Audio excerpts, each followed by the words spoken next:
বারামান হযরত ইসরাফিল আলাইহিস সালাম এই সিজদা দেওয়ার পর আল্লাহ ডাক দিয়ে বলেন, ইসরাফিল রে, আমি আল্লাহ হুকুম দিয়েছি আমার পয়গম্বর আদমকে সিজদা দেওয়ার জন্য। সবাই সিজদা দিল, কিন্তু ইসরাফিল তুমি সবাই আগে সিজদা দিলা, আমি আল্লাহ তোমার জন্য একটা পুরস্কার রাখছি। কি পুরস্কার জানো নি গো ইসরাফিল? আমি আল্লাহ 30 পারা কোরআন তোমার কপালে আমি আল্লাহ লিখে দিলাম। তাহলে সিজদার দ্বারা দাম কমছে না বাড়ছে? এত লম্বা এদিকে যাওয়ার সময় না, আমি ভিতরে যাইতেছি।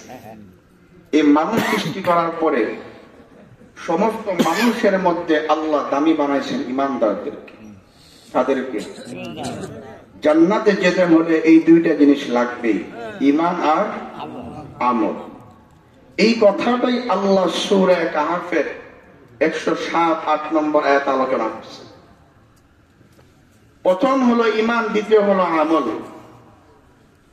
একটা মানুষ অনেক আমল করছে কিন্তু ঈমান নাই, ওই মানুষটার আমলটা দুনিয়া পর্যন্ত সীমাবদ্ধ, জান্নাতে তার আখিরাতে কোনো দাম নাই। যেমন উদাহরণ দিয়ে ছোট্ট একটা বুখারীর বর্ণনা, একটা ঘটনা, এক বেশ্যা নারীর ঘটনা আপনারা হয়তো জানেন। মহিলাটার ঈমান ছিল, আবার বেশ্যাগিরিও করত। একদিন একটা কুকুরকে দেখতেছে পানি পিপাসার জন্য জিহ্বা বের করে, যেমন করে কুকুর আমরা দেখি এমন করতেছে, জিহ্বা লাগতেছে।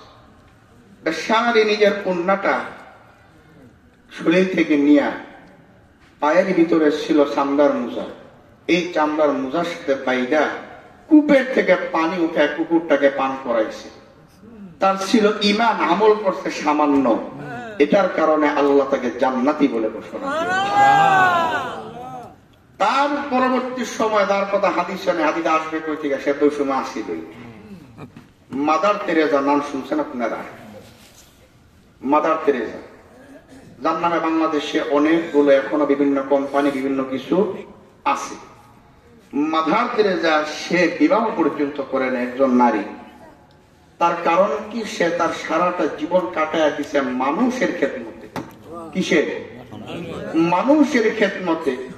এর কারণে আল্লাহ তাকে দুনিয়ার দামিও বানাইছেন, কিন্তু বলেন তো ঈমান না থাকার কারণে এটা তার মৃত্যুর পরে কোনো দাম আছে?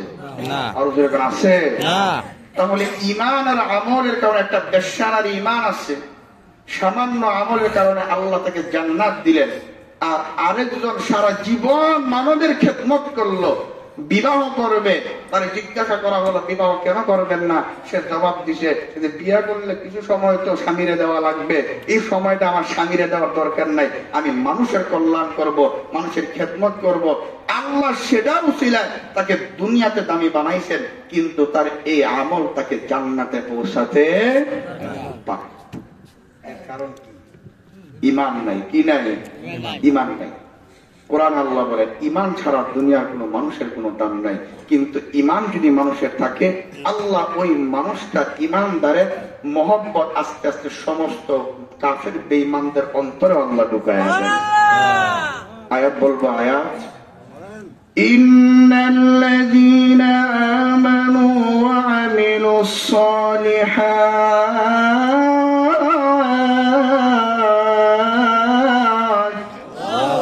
সায়াজআলু লাহুমুর রাহমানু বুদ্দা।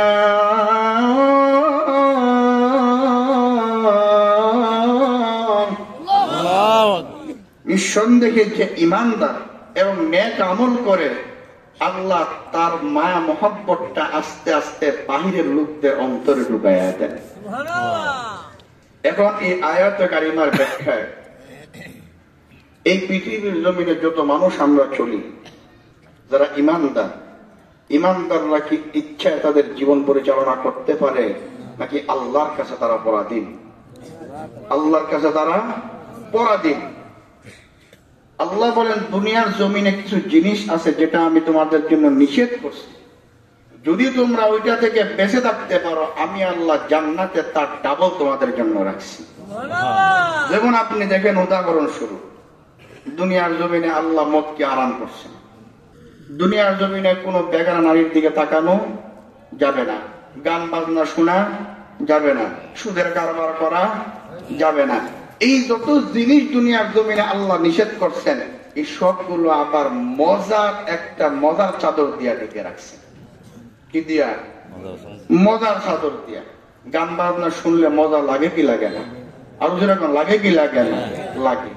কিন্তু আজকে আল্লাহর ভয়ে যদি যারা পরিমাণ মনের মধ্যে চিন্তাটা রাখতে পারেন, আমি একজন ইমানদার, গান শুনলেন না, আল্লাহ জান্নাতে হুরদের কণ্ঠ তারা গান শোনায় দিবেন। কোন বেগানা নারীর দিকে তাকাইলেন না, জান্নাতে আল্লাহ এই চোখ দিয়ে হুর পরি দেখায় দিবেন। যেমন উদাহরণ স্বরূপ দেখেন, দুনিয়ার জমিনে দুধ খাই না আমরা? দুধ কি জগে জগে খান না একটু কাপে লয়া খান? তার কারণ কি? তার কারণ হলো স্বাভাবিকভাবে জগে জগে দুধ খাওয়ার সামর্থ্য আমাদের নাই। একজন ইমানদার মানুষ সারাদিন মেহনত করার পরে বাড়িতে যখন আসে, সারাদিনের সামান্য উপার্জন কন্ট্রোলে চলার কারণে হারামভাবে উপার্জন করতে পারে না।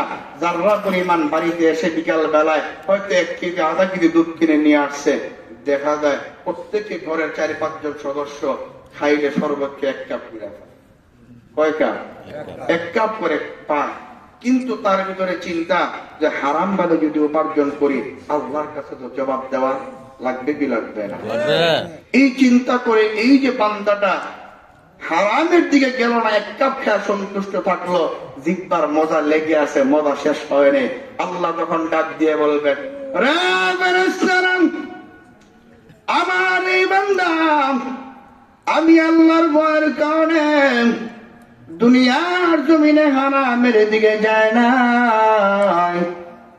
হালাল ভাবে উপার্জন করে সামান্য পরিমাণ দুধ কিনে আনছে, 1 কাপ করে 2 কাপ করে খায়, যেই মজাটা তার জিহ্বায় লেগে থাকে।